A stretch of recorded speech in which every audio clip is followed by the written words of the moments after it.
Hi, this is Jake with LaGrange County REMC. It's that time of year again where we're in our what we call the shoulder months in the energy industry, and that's where you're not really using your HVAC system much. You're not heating, you're not cooling.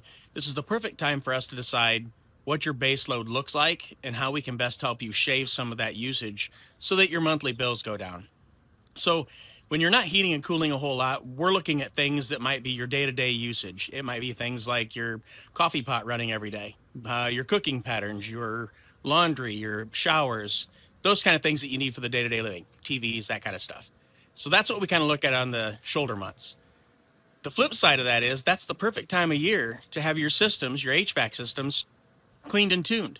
So for example, right behind me, I've got this air conditioning system. Now in the springtime, during the shoulder months, you're going to want to have this thing all clean, get the fins cleaned up on it, make sure the inside's all cleaned up and ready to go.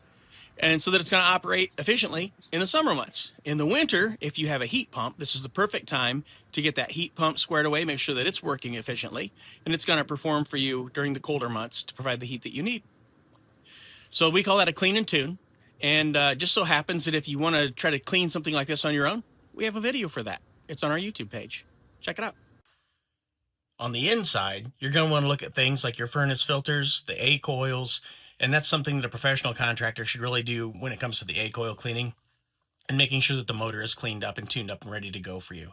They're also going to check if you have burners, whether it's propane or natural gas, that those burners are igniting properly, they're burning cleanly. And if it comes to the filters, that's something you're pretty comfortable with. The shoulder months are a perfect time to schedule that, whether it's every 6 months or every 3 months, but that kind of falls in a 6-month pattern if that's the case. It just so happens we have a video for that as well on YouTube. Check that one out.